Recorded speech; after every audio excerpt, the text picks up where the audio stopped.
Welcome to Recovering Evangelicals, a podcast for people who were once very comfortable in the Christian faith until the 21st century intruded and made it very hard to keep on believing.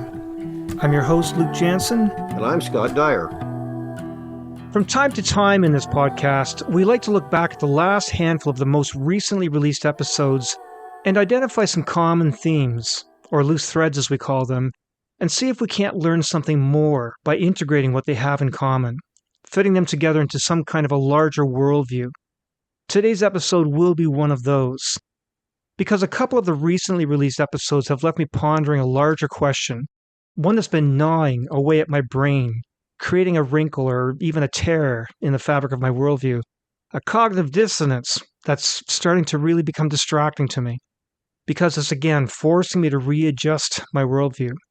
So I'm going to unpack all of that in a kind of a stream of consciousness, and Scott's going to jump in from time to time and respond to the things I say, kind of like a good psychotherapist, prompting me through this introspection or giving his own perspective on the same points. Are you up to that, Scott? Well, maybe not a good psychotherapist, but let's just say a friendly ear. Okay. So I want to pull together about a dozen other episodes that we've released over the past 4 years, and when we tie those loose threads all together, we're going to create a loop or a net or some kind of a purse string duffel bag that captures and maybe even explains a couple dozen more of the episodes that we've released in the past 4 years. So it begins with the pair of episodes we just released a few weeks ago, the two looking at the emotion of awe in our conversation with Drs. Cutter Calloway and Justin Barrett, and David Makepeace, episodes number 151 and 152.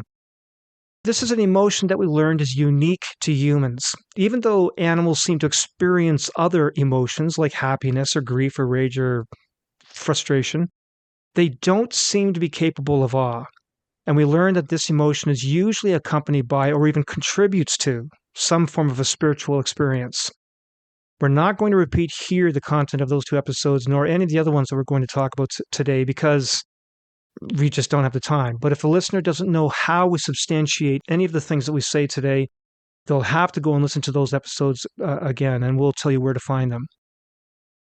But that emotion of awe isn't the only cognitive capacity that we have resident inside our heads that contributes to a spiritual experience. We talked with Justin Barrett over a year ago about a couple pieces of software that seemed to be built into our heads.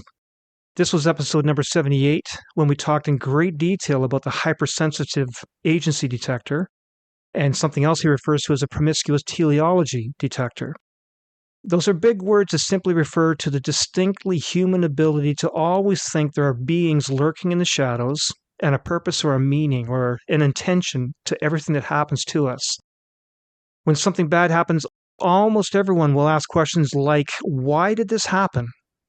As if there's some kind of a reason or an explanation for why a tornado touched down and killed a family, or why you got cancer. Don't you find that annoying that you hear this all the time? Everything has a reason. Right.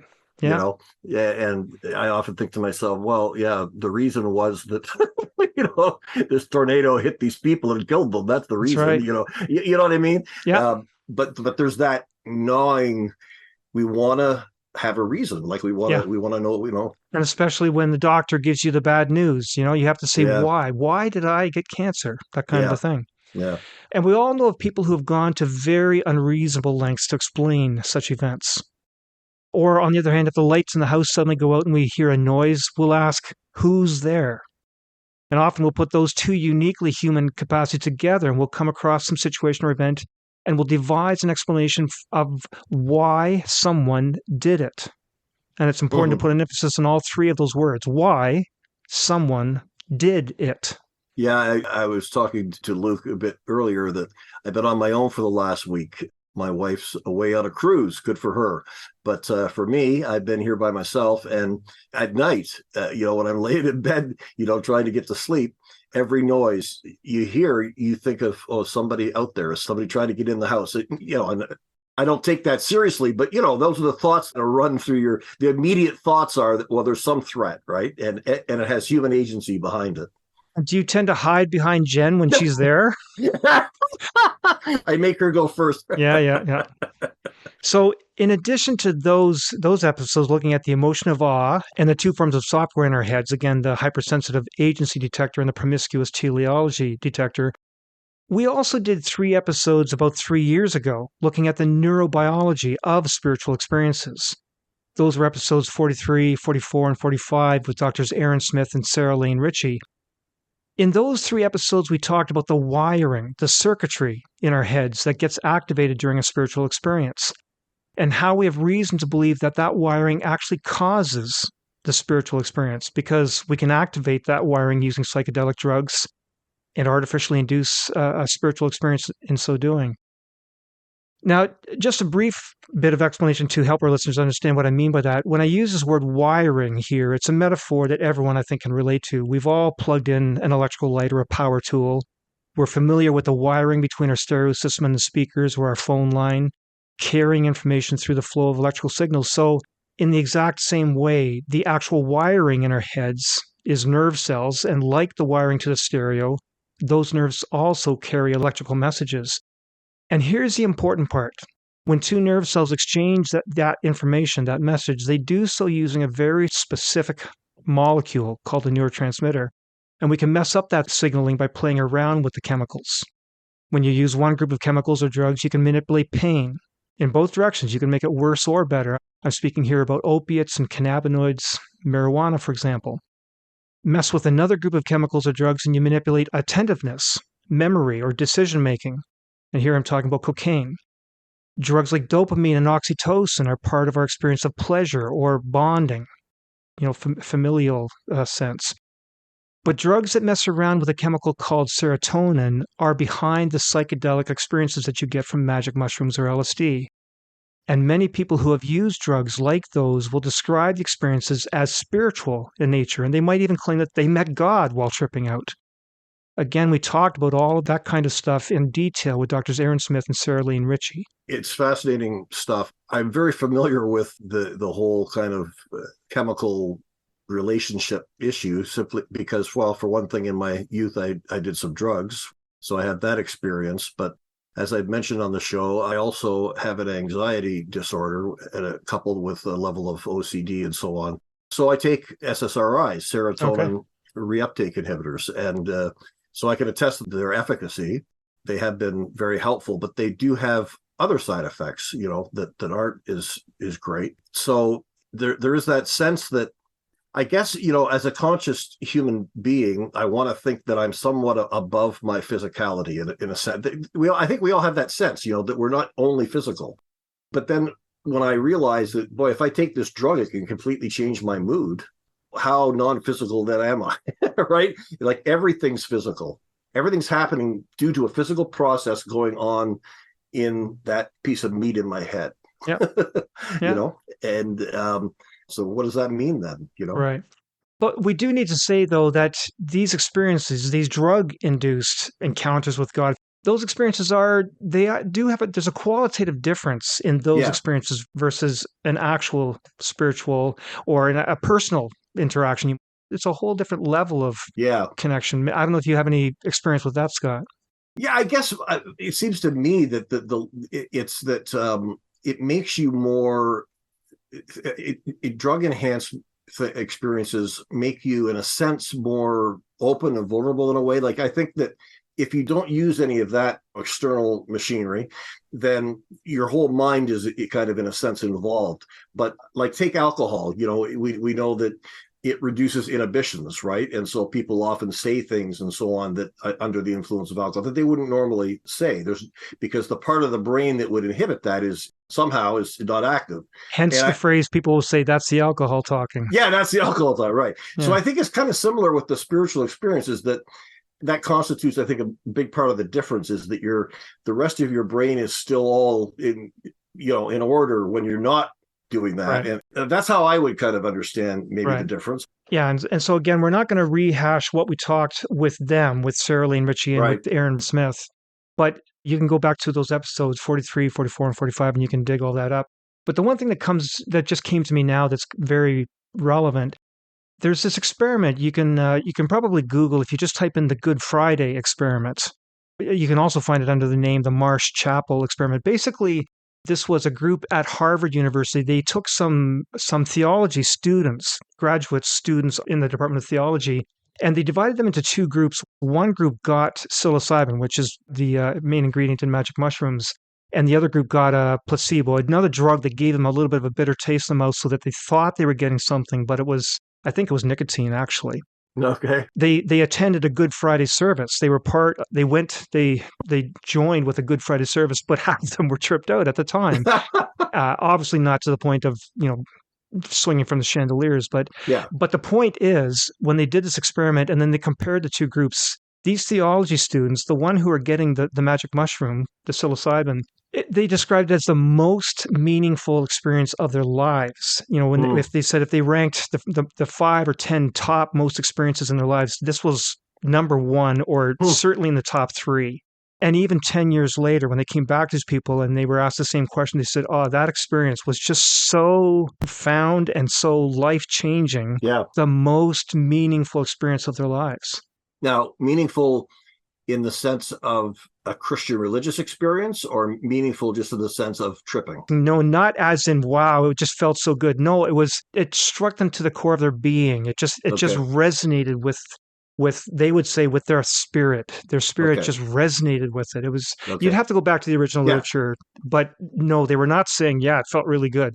They were not saying that. Okay. I kind of wonder if it's almost like if you had somebody who was colorblind, let's say, completely colorblind, their whole world was black and white, and you could give them a pill that suddenly fixed that, and they could, I say fixed it, but anyway, changed it so that they could now see color. I could see that being similar in the sense that all of a sudden they have a new level of perception that they didn't have before, and it would be I would think it would be quite an overwhelming experience. There's some YouTube videos of people who are hearing for the first time and stuff like that. So with the hallucinogenics, is that what's happening? That our brains are suddenly able to perceive things that we couldn't perceive before? Yeah, again, we're getting to the weeds, Yes. the details, Yeah, we are. but Yeah. basically you hinted at it when you talked about alcohol loosening your inhibitions. My understanding is that these drugs that act on the serotonin pathways, they're basically opening up the floodgates. There's a part of your brain, I think it's the thalamus, that's sort of like a floodgate. It kind of controls where information is going. And so these signals from the eyes are going to the visual cortex, and these signals from the ears Okay. are going to the auditory, and that kind of thing. Well, when you mess up with that serotonin signaling, suddenly now the signals are going all over the place, and not necessarily in a confused way, but for example, you'll begin to feel the color red. Suddenly you'll feel it, or you'll Okay. hear the color red, like it. Yeah. And so it just adds almost literally a whole different color to everything that you're experiencing. Interesting. Okay. So, but and I'm sure there's some listeners who are saying, but there were members of that study, that experiment, that had some bad experiences, and that's true. Mm. It's not a guarantee that you're going to No. enjoy the experience, but it certainly will be memorable and life changing. What about the placebo group? Yeah, again, they Yeah. didn't report any significant, negative or positive experiences. Okay. So So it's not something it seems that you could work yourself into, because they thought they were taking something, but they still weren't having the. yeah, and you're right. So that's the placebo effect. And no, I don't remember them reporting anything significant. Yeah. Okay. It was years ago that we talked about this, and Yeah. Yeah. I've forgotten the details. And yet we digress. We should move on. So then, on top of the emotion of awe and the agency detector, the teleology detector, and all this cognitive wiring that's in our heads, we also did a few episodes way back at the beginning of our podcasts 4 years ago, looking at what's inside of our heads that gives us the experience of consciousness and our sense of having a soul, how these things seem to emerge from the immense chemical and structural complexity of the brain. So those are episodes 8, 9, 10, and 75 about the soul, and number 16 about consciousness. I unpacked the research there that I'd done for my third book, Soul Searching, the evolution of Judeo-Christian thinking on the soul and the afterlife. We also talked about how scientists are now developing the ability to build algorithms and software and even physical devices that can mimic human thinking. Artificial intelligences like Siri and Alexa and ChatGPT, forcing questions like, are these machines sentient? Do they have consciousness? And this got us into some really intriguing discussions about the nature of the soul. Where is the soul? What is the soul? Some people see the soul as a separate thing, a thing that resides in your body. The irony is, or the paradox, the confusion for these people is that they see this thing as immaterial or spiritual. There's Right. a, Yeah. a The paradox there. Cartesian, the Yeah, whole Cartesian issue. Yeah. yeah. So scholars refer to these kinds of ideas that see the soul as a thing riding in the body. Scholars will refer to this as substance dualism. Hmm. People today also get confused about whether that thing resides in your brain or in your heart, while the ancient Hebrews saw it residing in the liver and the intestines of all things. But for those of us, because I'm one of them, we see the soul as an emergent property that arises out of the complexity of the brain. For us, the soul is not spiritual. I distinguish between soul and spirit, and for me, the soul is an emergent property out of the complexity of the brain. And that's very much a materialist view of the soul. I see the soul as a part of or a property of the machinery in our head, in the same way that Alexa and Siri and other higher forms of artificial intelligence, they arise out of the software and circuit boards. They're completely materialistic in nature. They're things, not immaterial spirits.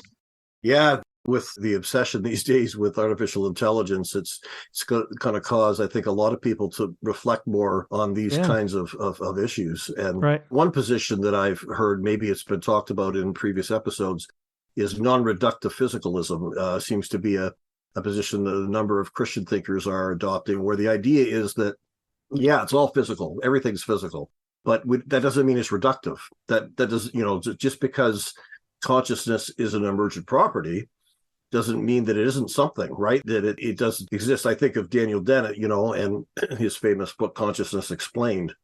Yeah. And maybe would be better titled Consciousness Explained Away. There's a tendency, it seems to me, on the material side of the equation to not just explain, but explain away that doesn't really exist. It's just, like you said, the result of all these processes. And I don't think the second half of that is necessarily follows from the first. In other words, because it's an emergent property, doesn't mean that it isn't something. Yeah. You're getting at it. Maybe. I do, but I react like now that I've had a few more years to think Yeah. about it. At the time, I would have thought, okay, yeah, non-reductive physicalism is something different. But now when I look back on it, I thought about evolution and how some people say, well, no, we refer to theistic evolution as if there's something different. And when you say, well, Right. how is evolution different when you put the word theistic in front of it? Right. And they say, well, I don't know, but it's just different. And so same thing here, materialism or non-reductive materialism. I ask, how is it non-reductive? And I'm sure you're going Well, to say, I don't know. It's different. well, no, I think there's a better, I don't know, I think there's a better answer to that. That, like I said, sometimes when we think about things materially, we think that doesn't just explain them, but explains them away. That in a sense, it's an illusion. Maybe that's a better Yeah. word. That consciousness is just an illusion, a useful illusion. Well, that begs the question of, well, then what is an illusion? Yeah. Like philosophically, you can get in this rabbit hole, and I just don't think that because we understand the physicality of it, that doesn't mean that there's not something possibly more to it or significant about it, Yeah. or whatever. And I think that's true of evolution. That you're right. Putting theistic on evolution does nothing to the science. Right. Like the science is the science, and it's the Yeah. same thing with what we're talking about. But nonetheless, I guess what the theistic evolutionist is saying is I can see that science in a different framework than the materialist sees it, right? Yeah. And the same thing with the non-reductive physicalist. They says, yeah, I'm with you. I agree that it's all these processes and so on, but I can see that within a bigger framework than the materialist framework. And the philosopher Chris Berger has recently written a paper to this effect, and we're going to be talking to him in an upcoming episode. So that Yeah. should stay tuned. Okay. Now, Scott, when you were explaining that, it occurred to me this might be for the listeners who might not quite be caught up to what we're saying. I think here's an example that they might relate to and you can respond to. So that phrase, non-reductive physicalism, then you made reference to the people who would just explain it away. So let's talk about, for example, the emotion of love. Okay. One person can say, well, we understand love completely. There's these pathways in the brain, and serotonin is one of the pathways that's used. Dopamine would be another one. Oxytocin is a hormone that it plays into this. So we can follow all the chemical pathways, the neurochemical pathways that explain love, and we can talk about the evolutionary benefits and basically, unpack the science of love. And then because of that, that's why I'm not going to give my wife, I'm not going to celebrate her birthday. I'm not going to say I love you. I'm not going to kiss her because we know that it's just a bunch of neurochemistry, right? Right, right, Versus the person who says, yeah, I get it. It is all those pathways. And that's equipped us to respond in such a whole loving right, way, right? So right. you could call that the non-reductive view of Yeah, love. And yeah, then, okay, yeah. then I get it. But, That's a good analogy, I think. Yeah, right. Okay. because I often wonder, people who, because I've read various books about that very topic, love from a biological perspective. And I've often thought about the author. I thought, like, so what does that mean for your relationships and so on, Yeah. And my guess is it probably not a lot, as far as, that they know the reality of the biology and all that, but they still, there's that other component. I'm stifling quite a laugh here because I remember hearing an interview with Richard Dawkins, and I think it Mm, was Justin Brierley who was interviewing him, I think. And maybe that's where I heard about it. But the bottom line is Richard Dawkins explaining about how love is just neurochemistry. right. And I think when he went home, when Richard Dawkins went home that day, I think he was sleeping in the doghouse for a couple of days. I think he got himself into trouble with his wife. Yeah, that's So, funny. okay. So those are the episodes that we've done over the past 4 years that get at the stuff that's in our heads that seems to be able to account for our sense of consciousness, our sense of who we are, our memories, our souls, and our spiritual experiences. And when we put all those ideas, those episodes together, we create that duffel bag or a nut that then holds together other episodes that we've done in the past, which focused on the experiential output of all that cognitive machinery. So the most recent examples of this was, again, the one 2 months ago, episode 147 with Dr. Tanya Luhrmann, about how humans are predisposed to thinking they can connect to a higher being or a higher plane of existence. She talked about witches and druids in England that think they're connecting to the nature with a capital N or to the universe. She looked at evangelical Christians in California who claim to be talking with God, and other people who practice various forms of other tribal religions in Africa in order to connect with the spiritual world. We talked with Tanya about this related to the idea that some have about a personal relationship with the divine, a topic that we'd explored already way back 3 years ago in episode number 42. And we talked to Gary Kirkham about the strange practice of speaking in tongues, episode number 100, which Pentecostals and certain other strands of Christianity practice, and they attribute to some special ability endowed by the Holy Spirit, controlled or motivated by the Spirit, a secret language by which they can talk to God. But Gary's experience is that it's something you can just turn on and off at will. He grew up in an evangelical environment. He spoke in tongues as a Pentecostal, but he then revised his whole worldview. He would not call himself Christian. I don't know if he'd call himself atheist, but he's certainly not Christian. But it's kind of spooky sometimes how he'll just speak in tongues for you. You want to hear it? Okay, here I go. And very strange. Yeah. And many other groups of people other than Pentecostal Christians, even non-religious ones, are able to speak in tongues. And in that episode, we looked at scientific studies which showed this ability to be something that our brains are perfectly capable of doing on their own. That was a fascinating discussion. And, there is a sense amongst many evangelical Christians, particularly, the Pentecostal groups and charismatic groups, that tongues is some sort of a uniquely Christian experience. However, we know in the ancient world that it predates Christianity by thousands of years, and you have all these mystery cults in the Roman Empire and so on. And so when these people start flooding into this new Jewish twist on faith called Christianity, they bring that along. I think they bring that along with them, and even Paul and so on. And so, okay, so does that make it? So what kind of, right? Right. Yeah. It's another one of those cases, I think, where it's part of our wiring to be able to do this, and it has useful benefits, and it can be done in a Christian context, but it can be done in an atheist context as well, like our friend. Like you said, it may not be an atheist, but it can be done within, let's say, an agnostic context, Right. and still be in his case quite useful. Yes. So, this machinery in our heads doesn't only contribute to our ways of thinking, our consciousness and experiences, and a sense of connecting with the supernatural, and even contributing to speaking various forms of apparent gibberish that we attribute special spiritual meaning to. But that machinery and wiring also starts to shape other ways that we speak. So, we did an episode on teleological language, episode Mm. 141, which everyone, including atheists, use all the time to talk about scientific things. Teleological language, again, refers to words and phrases we use that convey a sense of purpose or function or meaning, intentionality. And this is endemic, it's unavoidable in science, especially biology. Just try to talk about anything having to do with genetic evolution without using teleological language. Now, I'll give you an example. You might say, this particular adaptive feature or this behavior evolved so that the animal could better do XYZ. That's teleology. Ancient fish learned how to climb out onto land and breathe air so that they could better exploit a new resource. Again, there is intentionality and purpose.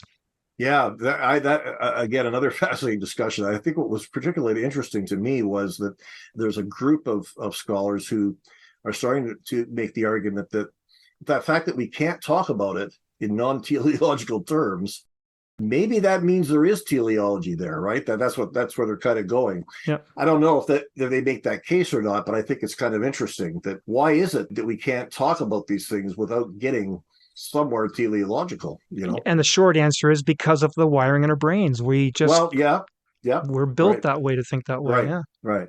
Right there, I just realized that's Yeah, intentionality. We were built that yeah, way. That's teleological yeah, language.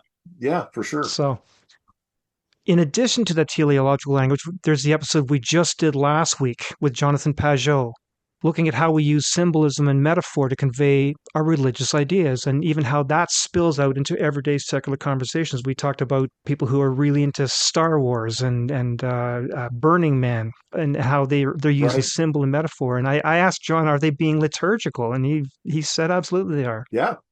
And then, together with speaking in tongues and teleological language and symbolic metaphorical language, we could also put into that duffel bag that episode we did looking at prayer, episode 99, a Hmm. religious practice for all Christians until it becomes a source of cognitive dissonance.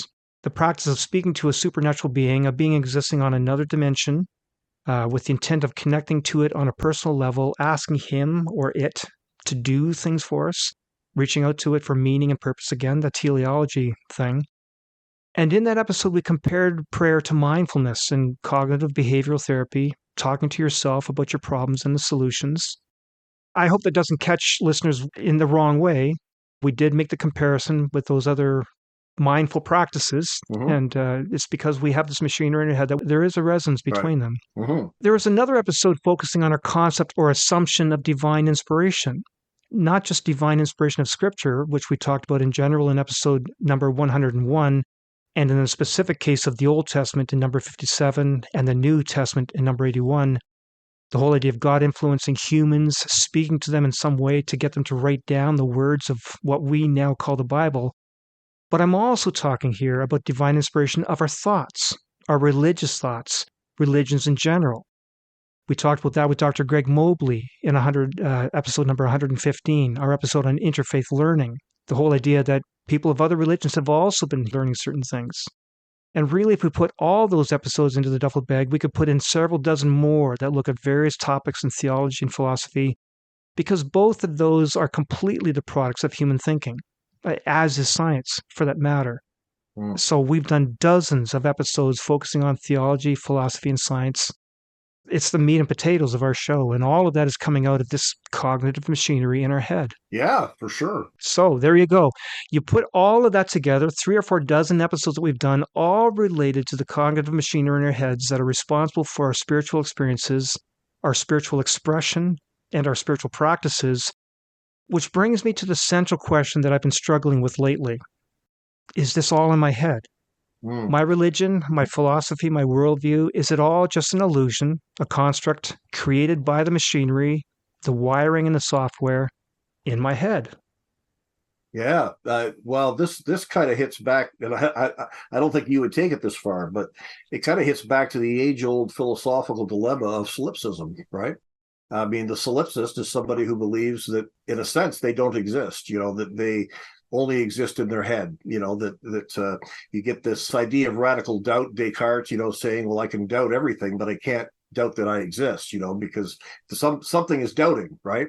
But mathematicians have actually even torn that apart. Because if you take the syllogism Descartes comes up with, "I think, therefore I am," it's illogical, because he's assuming in the premise, "I think." So you could break that down into, "I, who exist, think. Therefore, I, who exist, Yeah. exist." It's Right. nonsense, right? So it doesn't even work. So yeah, this can get deeper than just religion, right? This Yeah. could hit at our very. To be honest with you, this is an area for me that I have really struggled with in my life. This whole solipsistic issue, and it sounds silly, and it is kind of irrational, but what is the basis for rationality? What is the basis for existence?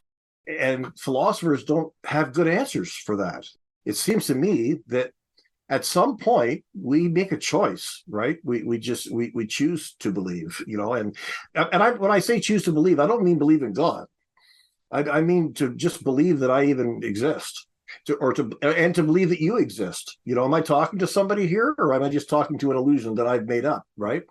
Now, of course, we do get into clashes with the physical world, right? Like if I go up on a building and say, "I think I can fly, I think I can fly, I think I can fly," and jump off, and I can say that until I smack on the ground and die, right? So so it does butt up against some sort of a reality out there. But yeah, these are the kind of conundrums that we get Yeah. into. Yeah. Well, there's that great philosopher, Cypher, I think was his name, in The Okay. Matrix. Oh yes. I don't know if you remember the scene. He's sitting there talking to Neo, and he was saying, "Yeah, we may well just exist in this matrix, in this." See, a Right. lot of people will say, one better explanation for the universe is that we're actually a computer program being run by some super being. Because Right. when you look, for example, at the fine tuning argument and how so many different fundamental forces, they seem to be so precisely balanced down to the Yeah. nearest 20 digits, that kind of thing. And so people would say you can only get that in a computer program. And so a better explanation is that we are being run within a computer Yeah. simulation. So back to Cypher in the Matrix, he Yeah. was saying, "Yeah, we just might well exist in this software, but and then he holds up a piece of steak on the fork and he looks at it and says, "Ignorance is bliss." And he Yeah. just bites into the into the Yeah. meat and enjoys his reality. Well, the whole Matrix thing is a whole take on this very Yes. discussion, right? Yeah. And Yeah. and but it's that old. Yeah, I'm thinking of turtles all the way down. So, what about the civilization that created this simulation, right? Are they also a simulation? How do they know they're not a Yeah. There simulation? you go. Turtles all the way Right? down. I get So it. it's simulations all the way down, right? Yeah. So that doesn't is that a very satisfying, and of course the theists, their argument is that these things point to something more fundamental than that, Right.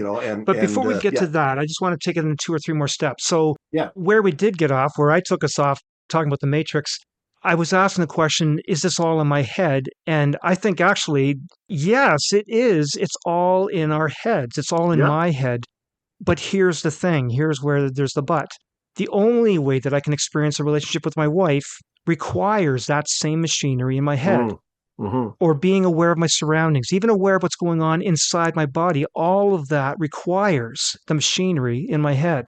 Yes, And so that doesn't mean that my wife or my surroundings or my own body don't exist. And so I can't just simply conclude that because my spiritual experiences and my religious thoughts are entirely dependent on that machinery, that doesn't mean that those spiritual experiences are just entirely right. fabricated. They're Illusions. not artificial, that they're not real.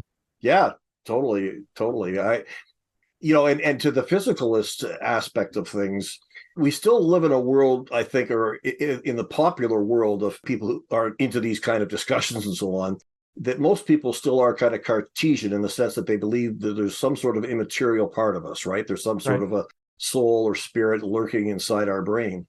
But all you have to do is think about things we like, for example, the famous Phineas Gage situation that Right.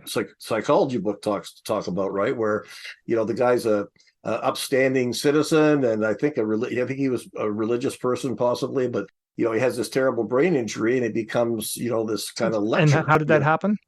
Yeah, he had something lodged in his brain, right? Some sort of He was working on a railway, hammering oh spikes, yeah, and there was something about dynamite. He hit something that caused a spark and exploded the dynamite, which sent a javelin of some kind into his yeah, brain, right through his head, in fact. unbelievable. Yeah, so you were saying he was one Yes, person one day.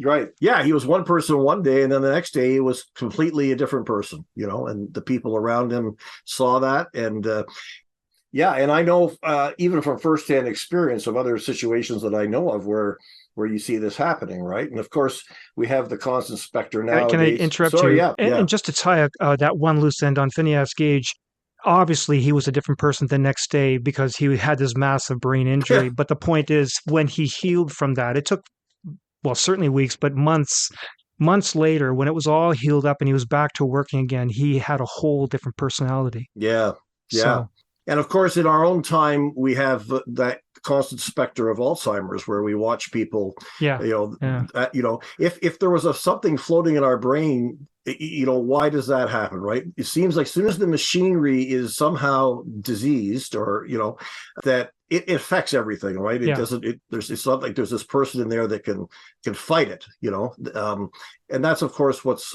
so tragic about the whole thing. right. And so some people will push back and say, but you can talk about how this is all these things are we experience in our heads. And, certainly I experience the feelings inside my body. The fact that my intestines are moving, I can feel that. And that requires machine in my head. Doesn't mean that my intestines don't exist. But they will say, but you can't measure God. Just because you might say you can sense God, you can't measure God. And here's the thing. Just because we can't right now measure that is also not a reason, not at least not for me, enough to dismiss it.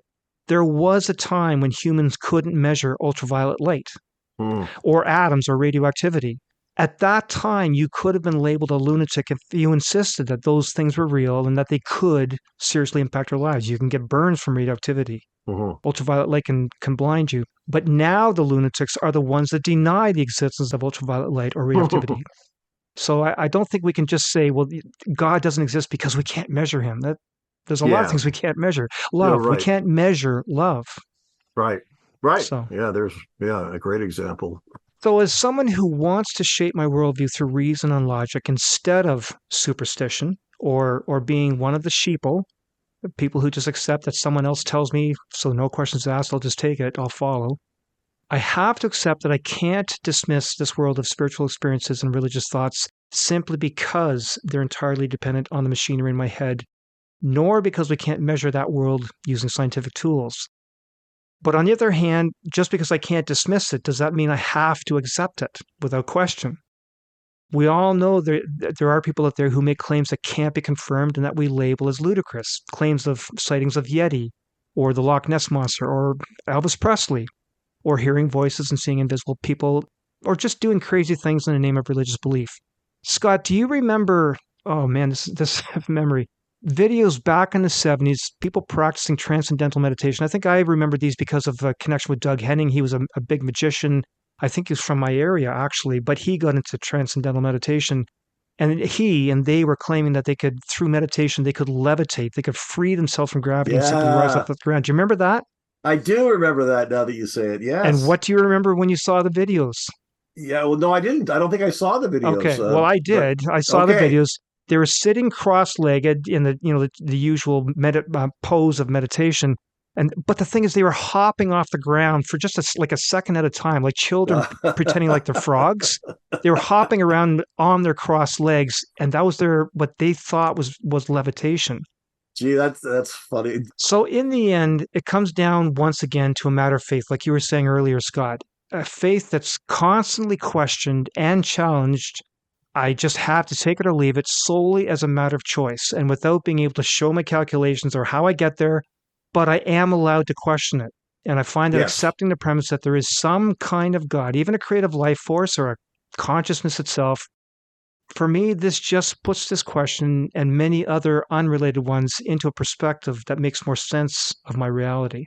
Yeah, for sure. The old adage from C.S. Lewis, he said, I believe in God not really so much because I see him. But he actually talking about the sun, but he's using it as an Exactly. analogy. He said, I believe in the sun not because I see it, but because by it I see everything else. Now, again, in a purely symbolic logic sense, you can tear that apart, but I think it does have force. I do think it makes a valid point. Yeah.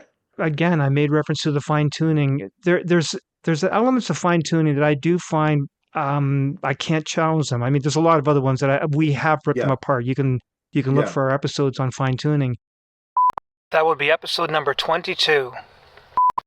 But there are some where you've got the balance of these forces that Yeah, are just so very precise. You think how, and not just us, scientists who are in the field that say they yes. can't understand how these things are so precisely balanced.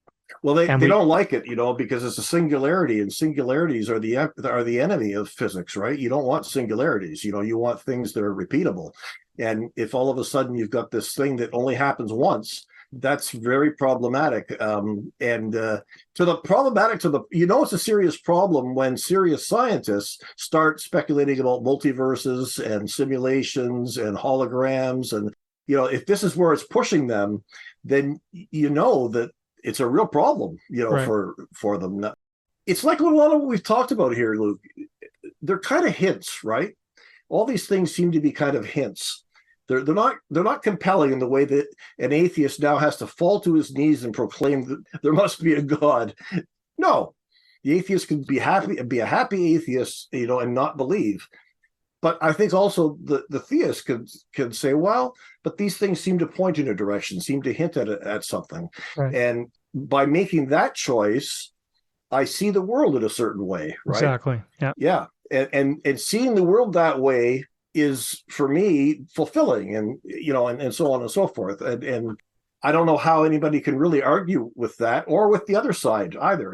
And coming to that realization might end a lot of bloodshed in this world if we could all just recognize that we're all in this kind of pot of uncertainty, yeah. and we have to kind of make choices, and some choose this and some choose that. Why would I kill somebody for making a different choice than I did? Or what does their choice mean they should kill me? Yeah.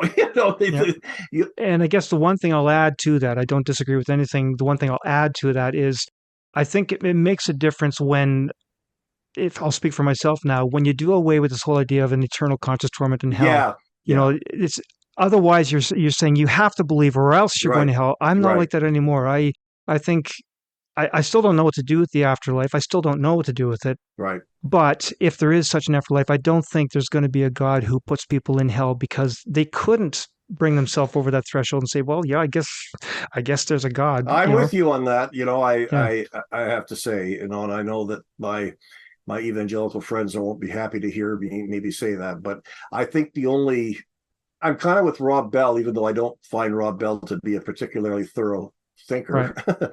But I'm with him in the sense that if we don't, then God doesn't win. Like he kind of loses. right. If that's the case, right?